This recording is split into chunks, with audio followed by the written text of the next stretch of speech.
तो अभी Fleming's left hand rule और फ्लेमिंग्स राइट हैंड रूल के बारे में पढ़ते हैं। कहाँ इसको यूज करते हैं? तो आपने देखा कि जो हमारे अप्लाइंसेस हैं जो इलेक्ट्रिसिटी के ऊपर वर्क करते हैं, जैसे हमारा इलेक्ट्रिक मोटर है, तो मोटर को डिजाइन करने के लिए जो बेसिक प्रिंसिपल यूज होता है वो होता है Fleming's left hand rule. Fleming left hand rule क्या बोलता है? कि जो मोटर है क्या कर रही है, इलेक्ट्रिक एनर्जी को मैकेनिकल एनर्जी में कन्वर्ट कर रही है, इलेक्ट्रिक एनर्जी को मैकेनिकल एनर्जी में कन्वर्ट कर रही है। तो on the basis of the non direction of current, कि करंट की डायरेक्शन क्या है कंडक्टर में, उसके बेस पर हम उसकी मैग्नेटिक फील्ड और डायरेक्शन ऑफ उसकी फोर्स को हम पता लगा सकते हैं। कि जैसे अगर ये है हमारा करंट का डायरेक्शन जो मिडिल फिंगर है, तो जो हमारा इंडेक्स फिंगर है वो मैग्नेटिक फील्ड की डायरेक्शन होगा, और जो थंब होगा वो डायरेक्शन ऑफ फोर्स होगा इन करंट कैरिंग कंडक्टर। इसी तरह से फ्लेमिंग्स राइट हैंड रूल है। राइट हैंड रूल हमारा जनरेटर का रूल है, और जनरेटर क्या काम करता है? जनरेटर हमारा मैकेनिकल एनर्जी को इलेक्ट्रिकल एनर्जी में कन्वर्ट करता है। तो जो मैकेनिकल एनर्जी को इलेक्ट्रिकल एनर्जी में कन्वर्ट कर रहा है, तो इसमें क्या कर रहे हैं हम?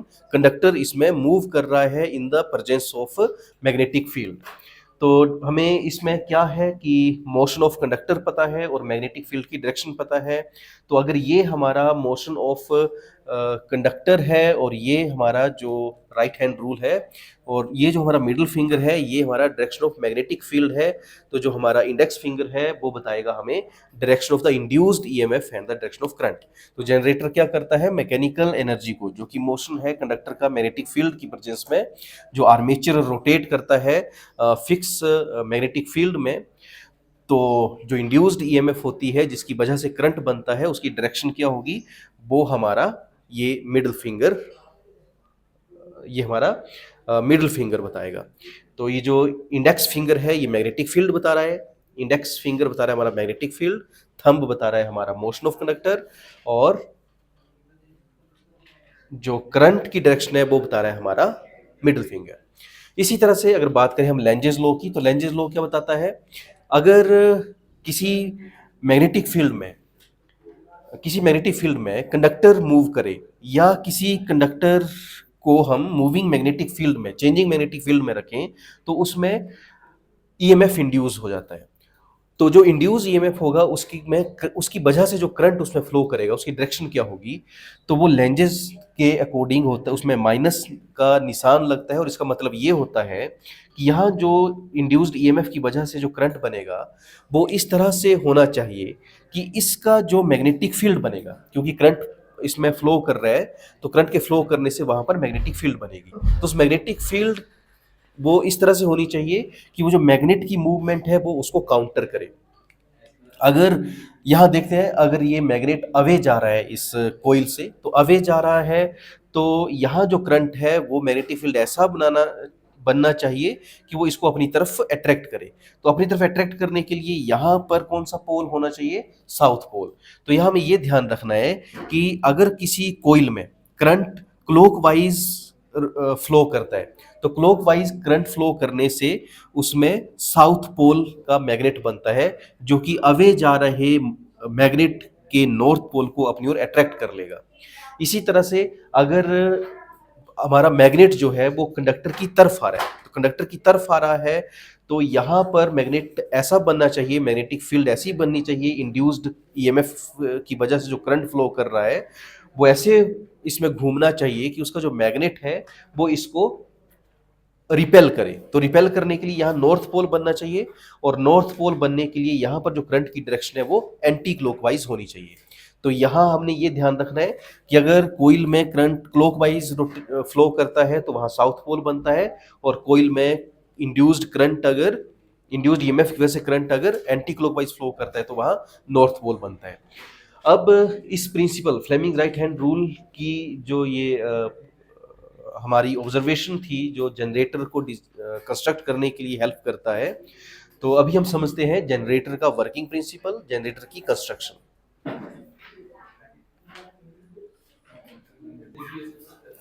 तो अभी एसी जनरेटर को समझते हैं। एसी जनरेटर मतलब क्या कर रही है? मैकेनिकल एनर्जी को इलेक्ट्रिकल एनर्जी में कन्वर्ट कर रहा है, मैकेनिकल एनर्जी को इलेक्ट्रिकल एनर्जी में। तो अब तक हमने जो सीखा कि अगर हम किसी कंडक्टर को मैग्नेटिक फील्ड में इस तरह से रखें कि मैग्नेटिक फील्ड चेंज हो, तो चेंजिंग मैग्नेटिक फील्ड में जो भी कंडक्टर रखेंगे उसमें क्या होगा, ईएमएफ इंड्यूस होगा। तो इसी प्रिंसिपल को ध्यान में रखते हुए हमारे पास ये जनरेटर का आइडिया आया। और जनरेटर की कंस्ट्रक्शन की जब हम बात करते हैं तो आपको एग्जाम में इसी तरह से पूछा जाता है कि explain the construction working principle of generator. तो कंस्ट्रक्शन में क्या क्या बताएंगे आप कि जब भी किसी मैग्नेटिक फील्ड, तो मैग्नेटिक फील्ड के लिए हमें क्या चाहिए, परमानेंट मैग्नेट चाहिए। तो एक तरफ नॉर्थ पोल एक तरफ साउथ पोल आपने बना दिया। फिर क्या चाहिए हमें, कंडक्टर जो उस मैग्नेटिक फील्ड में चेंजिंग फ्लक्स, या तो हम क्या करेंगे फ्लक्स को मैग्नेटिक फील्ड को चेंज करते हैं, हमने फैराडेज लॉ में समझा था, या तो हम मैग्नेटिक फील्ड को चेंज करते हैं या कंडक्टर को मूव करते हैं मैग्नेटिक फील्ड में ताकि वो चेंजिंग मैग्नेटिक फील्ड एक्सपीरियंस कर सके। तो हम क्या कर रहे हैं इस केस में, मैग्नेट को हमने फिक्स कर दिया और कंडक्टर को रोटेट करवा रहे हैं। तो ये जो कंडक्टर है इसको हम आर्मेचर बोलते हैं। तो यहाँ मैंने नंबरिंग करी हुई है, तो आप इस नंबर के हिसाब से लिख सकते हैं। नंबर 1 जो मैं बोल रहा हूँ यहाँ पर, ये किसको बोल रहा हूँ मैं, मैग्नेट को बोल रहा हूँ, परमानेंट मैग्नेट। तो इसकी कंस्ट्रक्शन में क्या क्या चीजें हैं, एक है परमानेंट मैग्नेट, दूसरा है आर्मेचर। आर्मेचर किसको बोल रहे हैं हम, आर्मेचर है कोइल्स, जो कंडक्टिंग कोइल्स हैं वो आर्मेचर है। वो इस तरह से रखा हुआ है यहाँ पर कि जब इसको हम रोटेट करें, आर्मेचर को जब रोटेट करें तो वो मैग्नेटिक चेंजिंग मैग्नेटिक फ्लक्स को वो एक्सपीरियंस करे। तो ये है हमारा आर्मेचर। और इस आर्मेचर के साथ यहाँ पर जुड़े हुए स्लिप रिंग्स, और ये स्लिप रिंग्स एक्चुअली इसलिए जोड़े गए हैं ताकि जो हम ब्रशेस की हेल्प से जो चेंजिंग मैग्नेटिक फील्ड की वजह से जो ईएमएफ इंड्यूस हुआ, इस ईएमएफ की वजह से जो करंट प्रोड्यूस हो रहा है, उस करंट को हम कंडक्टर के थ्रू आगे ट्रांसमिट कर सकें। उसके लिए हमने यहाँ ये अरेंजमेंट बनाया हुआ है स्लिप रिंग्स का और ब्रशेस का, क्योंकि ये तो रोटेट कर रहा है ना, ये वाला पार्ट तो रोटेट कर रहा है। तो ये रोटेटिंग पार्ट यहाँ पर इस फिक्स पार्ट के साथ कांटेक्ट में रहे ताकि वो करंट यहाँ से पास हो सके जो आगे ट्रांसमिशन लाइन है उसको।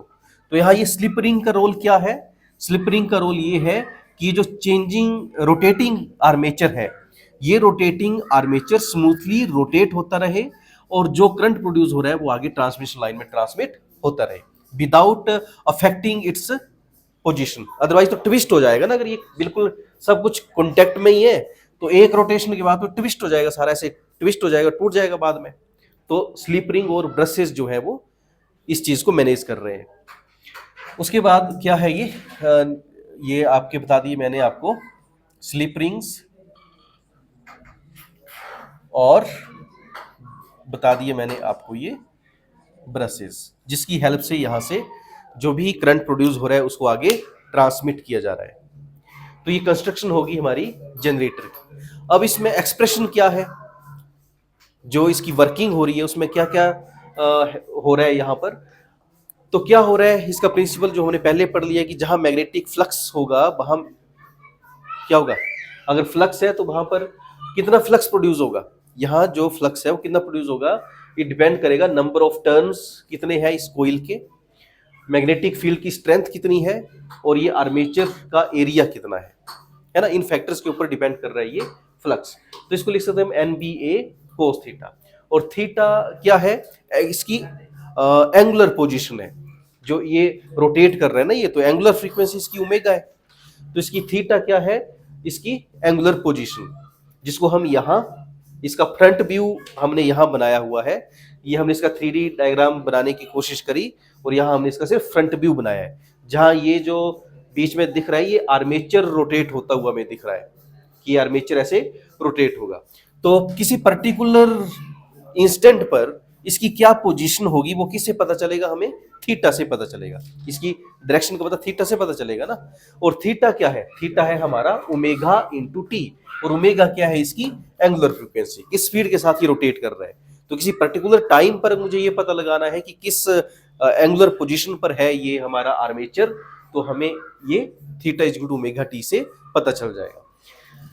तो जो फ्लक्स है वो क्या है, एन बी ए कोस ओमेगा टी। अब हमें फैराडे लॉ में क्या सीखा कि कितना ईएमएफ इंड्यूस होगा, that will B rate of change of this flux, कि किस रेट के साथ ये फ्लक्स चेंज हो रहा है।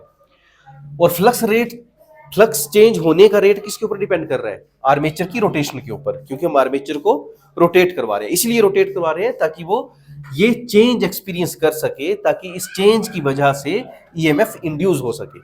तो ईएमएफ कितना इंड्यूस होगा, that will be minus N B A omega sine omega t. और ये माइनस साइन क्या है, ये लेंजेस लॉ की देन है, जो हमें बताता है कि जो इसमें ईएमएफ इंड्यूस होगा उसकी डायरेक्शन क्या होगी। तो ये जो माइनस है हमें इंड्यूस्ड ईएमएफ की डायरेक्शन बताता है। तो इस तरह से यहाँ जब हमने कोस ओमेगा को डिफरेंशिएट किया, तो कोस ओमेगा की डिफरेंशिएशन होती है कोस की साइन ओमेगा टी, और साथ में डिफरेंशिएशन ऑफ द फंक्शन।